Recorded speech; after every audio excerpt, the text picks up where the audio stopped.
Hello everyone, welcome to my channel. Bold and beautiful today.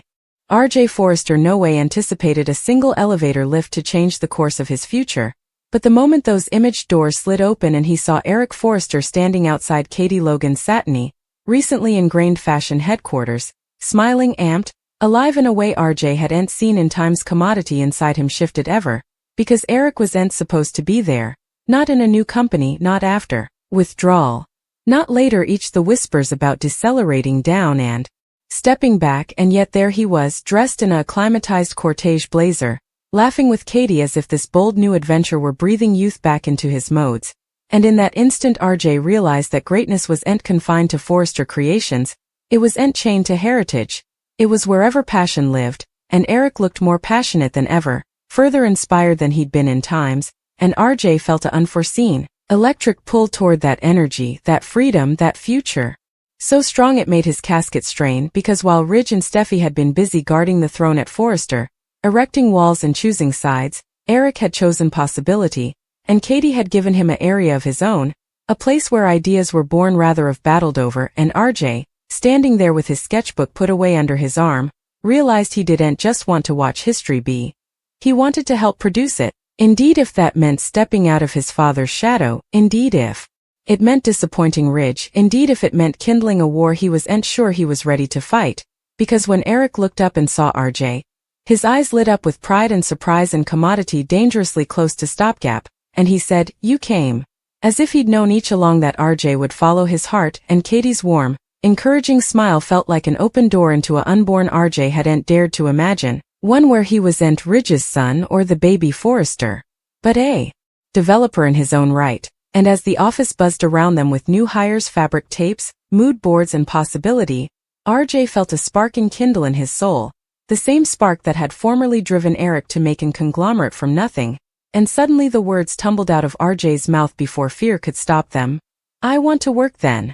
And the room set, because those 5 words echoed like a blast across Los Angeles fashion kingliness, signaling not just a career move but a seismic shift in the Forrester family itself, a protestation that the coming generation was choosing a different path, a path that could either heal old injuries or rip them wider than ever. And Eric, stunned, placed a hand on RJ's shoulder with emotion glistering in his eyes, knowing this choice meant further than business.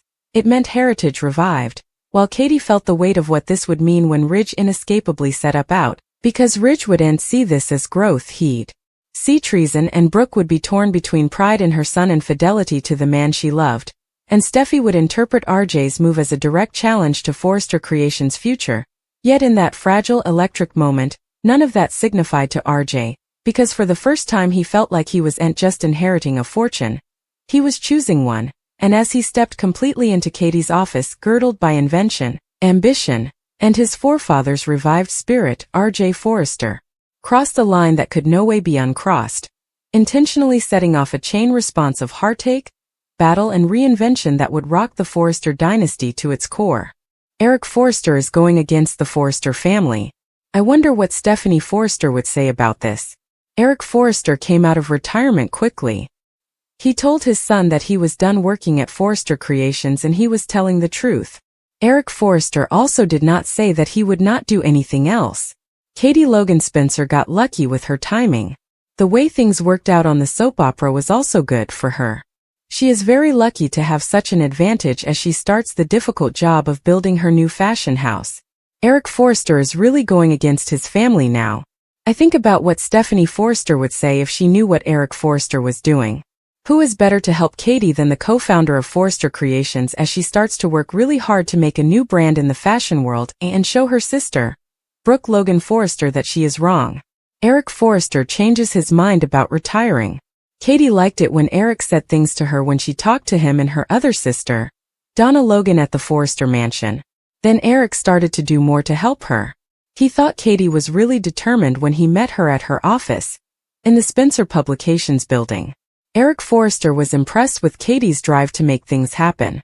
Katie is trying to make a brand in the fashion world with the help of Eric Forrester. Eric's determination to keep using his God-given talent for art, which he got from God and worked hard to develop himself, led to a surprising statement.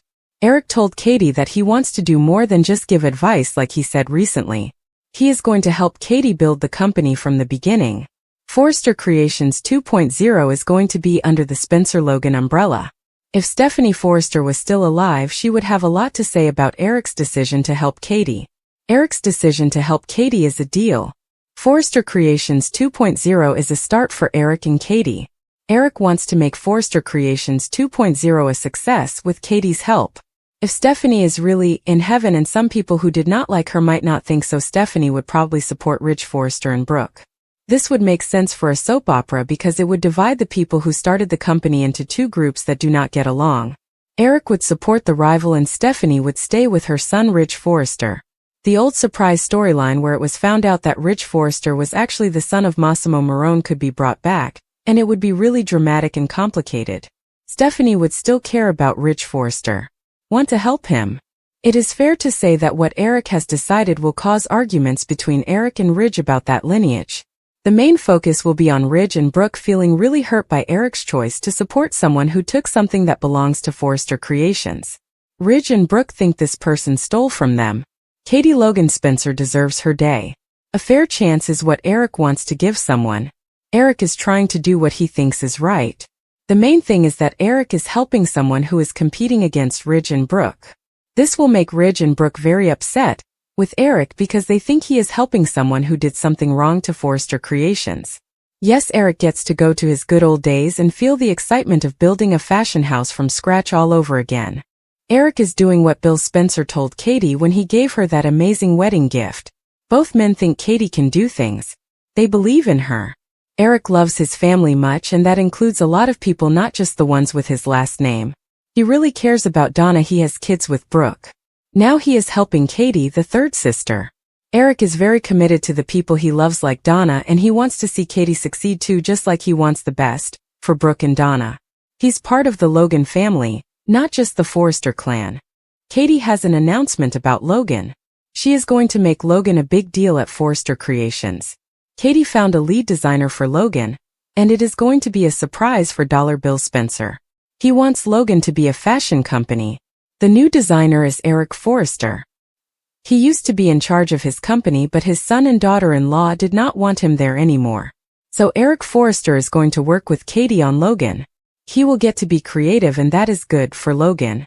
Katie is very excited to tell Bill Spencer about Eric Forrester and Logan. Bill is going to be really surprised because he never thought that Eric Forrester would help Logan be successful. For Bill, this is something he has always wanted. It is a great way for him to get back at Rich Forrester. Now that Logan has Eric Forrester, who's a very good designer, Logan will definitely be successful. Just wait until Brooke Logan and Rich Forrester find out what Eric Forrester has been doing. This might even cause Donna Logan to leave Forrester Creations and go work with Logan too. When people get too full of themselves and start looking down on others, it can be really annoying. Brooke and Ridge are like that. They need to stop. Catch-up time. Brooke and Ridge are so happy that RJ Forrester is back in Los Angeles. They are really excited to have their son RJ Forrester home. Brooke and Ridge want to tell RJ Forrester about what has been happening. RJ Forrester probably already knows that his ex-girlfriend Luna Nozawa was not a person, she was really crazy. But now she is dead, so they don't have to worry about that anymore. They also can't wait to tell him that Katie has turned on the family and had the audacity to steal her own last name to start a new fashion house. The nerve of Katie to do such a thing. Will RJ even care, or will he be more interested in meeting the latest Forrester intern, Ms. Dillon? Eric Forrester, the man who erected an conglomerate on fidelity, heritage, and love, shocks everyone by standing against his own blood, choosing conviction over comfort, verity over tradition, and in doing so transferring seismic swells through the Forrester manse, the design office, and the very soul of the family, because for the first time in decades, Eric isn't the interceder. He's the revolutionary, the man willing to fracture the foundation he laid slip-up by slip-up. And as Ridge gapes at his father in unbelief, Brooke's eyes fill with dread, Steffi stiffens with fury, and indeed quiet, observant RJ senses that history is shifting. Eric's voice carries the weight of generations when he says he's done watching his family gash itself piecemeal in the name of pride and control, done pretending that power struggles are business, done allowing the Forrester name to be weaponized against love, and in that moment, Stephanie's ghost seems to hang in every corner of the room. her portrayal watching as if asking the question everyone is allowing, what would Stephanie say? And that question alone terrifies Ridge, because he knows his mama would no way have allowed Eric to undermine the family's consanity. Yet he also knows Stephanie valued strength, integrity, and courage above all, and Eric is eventually embodying those traits in a way no bone anticipated by backing a stranger, a youngish developer, or indeed a rival house over his own children, averring that gift and fairness must come ahead blood, that the future of fashion depends on elaboration, not annuity, and when Steffi snaps that he's betraying them, Eric's reply cuts deeper than any blameworthiness. He says treason is crushing dreams simply because they don't belong to a Forrester. Treason is repeating the same poisonous cycles Stephanie and he formerly fought so hard to end. Treason is turning love into influence, and Brooke, torn between fidelity to Ridge and admiration for Eric's frippery, whispers that Stephanie believed in heart, in alternate chances, in seeing beyond pride, and Eric nods, eyes glistering, admitting that every decision he's timber is with Stephanie's voice echoing in his head, reminding him that heritage isn't about control, it's about what you leave before when you're gone, and suddenly Ridge realizes this isn't about business at each. It's about Eric stewing that the Forrester name has come synonymous with manipulation rather of alleviation, that his life's work is being reduced to a battleground for grievances and grudging alliances, and as old injuries renew, Ridge's resentment over once abandonments, Steffi's scars from being undervalued, Brooke's endless fight to belong, Eric stands irremovable, saying he won't apologize for choosing progress. Indeed, if it means walking alone. Indeed, if it means being judged by the woman he loved most. And that's when Ridge eventually cracks, asking whether Eric truly believes Stephanie would stand with him against their children, and Eric answers vocally that Stephanie would challenge him, argue with him, push him harder than anyone differently ever could, but she'd also admire him for fighting for what he believes is right, because that's what made their marriage important, not agreement but participated fire, and the room falls silent as each Forrester is forced to defy their own reflection in Stephanie's imagined aspect, wondering whether they've recognized her strength or twisted it into dominance, and outside the walls of the manse whispers spread. Eric Forrester is siding with the future, not the family, and rivals smell blood in the water, a betters question where they stand, and a new generation feels seen for the first time, while outside, the family fractures along unnoticeable lines, not of love but of fear, fear of losing control, fear of change, sweat that Eric's rebellion might reveal. Trueness they've buried for times. And as Eric walks down from the argument, club tapping against marble, shoulders squared despite age and illness, Brooke watches him go and realizes history is repeating itself in rear, because formerly upon a time, Eric defied the world to make Forrester creations, and now he's defying his own family to save its soul, and nearly, in the quiet between gifs, it feels like Stephanie is smiling, not because the family is united, but because they're eventually being forced to grow. The pressure in the Forrester manse didn't dissipate after Eric's explosive protestation. In fact, it multiplied, spreading like campfire through every room, every office and every discussion. Ridge, generally the composed Napoleon of the fashion world, paced like a boxed captain, his acclimatized suit doing nothing to calm the storm brewing inside him. The treason he felt wasn't just particular, it was empirical. He'd spent decades sculpturing a place for himself beside his father, defending Forrester creations against rivals, assiduity pressures, and indeed internal power struggles, believing that fidelity to the family was the ultimate currency. And now Eric, the bedrock of all that fidelity, was tossing that currency away, wagering on ideals over blood, and in doing so Ridge felt the bottom shift beneath his bases. "Dad," he eventually said, voice tight with slightly controlled wrathfulness, "you're throwing us all under the machine. Everything's Stephanie and you erected, you're just walking down from it?" Eric's response was calm but firm, the kind of calm that comes with times of experience and a continuance of navigating storms. "Ridge, I'm not walking down from Forrester Creations. I'm walking toward its future. I've spent my life guarding this family, but protection isn't about keeping the once complete. It's about icing that the Forrester name survives the coming generation, in strength, in vision, in heart. If that means disturbing some people along the way, so be it." Ridge felt his blood pustule. "So this is about a vision, huh? You're going to let outlanders, people who don't indeed know what it means to bleed Forrester blue, mandate the direction of this company?" His voice cracked slightly, betraying his inner fermentation. You're not just betraying us, you're betraying Mom. The citation of Stephanie's name hung in the air like a ghost, hanging the room. Steffi, who had been standing near the doorway, arms crossed and eyes narrowed, felt her stomach twist into knots. Stephanie, her grandmother, the dame who had ruled with a fierce mix of love and authority, was an insolvable standard. No bone could live up to her memory, yet every Forrester felt compelled to measure themselves against it. And now Eric's conduct were forcing Steffi to question everything: the fidelity she had pledged to the company, the respect she had for her father, and indeed her belief in the fairness of life itself. "So we're just supposed to stand then and let you rewrite history?" she asked, voice trickling with frustration and pain. "We're supposed to trust you when all you're doing is destroying the heritage that's been handed down to us?" Eric's eyes softened, and for a brief moment, he sounded nearly vulnerable. "Steffi, heritage isn't about conserving what's easy or comfortable. It's about doing what's right, indeed when it's hard, indeed when it hurts." Stephanie knew that better than anyone. She fought battles nothing differently could see, made opinions no bone differently would understand. And yes, occasionally it caused disunion, occasionally indeed hurt, but in the end, it was always for the good of the family and Forrester creations. "I'm following that same principle now." Brooke, who had been still observing, felt the familiar hall of war inside her heart. Fidelity, love, fear, hope all collided in a messy jumble that left her shortly speechless.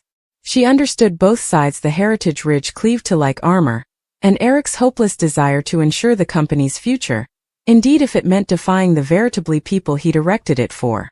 "Eric," she said eventually, her voice soft but firm, "I suppose Stephanie would understand why you're doing this. She always believed in elaboration over recession, but she also valued family. Are you sure this path doesn't threat everything?"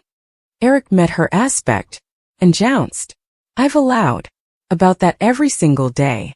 And yes, it risks everything. But what's the point of holding on to a name if it no longer represents integrity, creativity, and love? If Forrester Creations becomes a battleground for grievances and annuity, what good is it? What Stephanie would want is a company that inspires the world, that elevates gift, and that doesn't deteriorate under the weight of our own pride. And that's exactly what I'm trying to save." Steffi's fists gripped. She couldn't believe she was hearing this from her father, the man who had always been her anchor, her protection. "You're choosing them over us?" Her voice cracked with emotion. "Over your own family?" Eric soughed, a sound heavy with decades of wisdom and remorse. "It's not them over you, Steffi. It's fairness, justice, and verity over favoritism. It's about making sure the Forrester name means commodity to the world, not just to ourselves. I love you all further than you could ever know, but love isn't always the easiest path." Ridge's jaw tensed. "Love shouldn't mean turning against your own blood." "But occasionally it does," Eric replied still.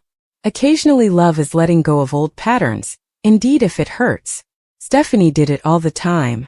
She challenged me, she challenged all of us, but she did it because she believed in strength, integrity, and vision. I'm doing the same." The room fell silent, each family member wrestling with the weight of Eric's words. Indeed, RJ, youthful but perceptive beyond his times, could smell the graveness of the moment. The generally bright and sportful child felt a pain of fear. What if the family fractured irreparably? What if the Forrester name, the heritage that had defined his life before he indeed understood the conception of heritage, splintered because of his forefathers' decision? As the evening murk dragged across the manse, the fallout began in subtle but sharp ways. Ridge retreated to his office, slamming the door behind him, murmuring curses and planning strategies to recapture control of the company. He couldn't believe that Eric, the man who had formerly been his topmost supporter, had sided with principles over blood. Steffi stormed into the design plant, her usual calm countenance replaced by a stormy intensity, questioning her contrivers, demanding perfection, and nearly chastising anyone who didn't measure up to her exacting norms. Brooke followed Eric into the library, hoping to offer support, counsel, or at least understanding, but set up him gaping out the window, club in hand, meaning not just the future of Forrester Creations, but the family itself. Outside the manse, word of Eric's rebellion spread briskly than campfire. Social media buzzed with enterprise. Assiduity interposers rumored about a rift in the fabulous Forrester dynasty, And rivals who had long plotted to keep pace with the house that Stephanie and Eric erected suddenly smelled occasion. Bold, cunning, and grim.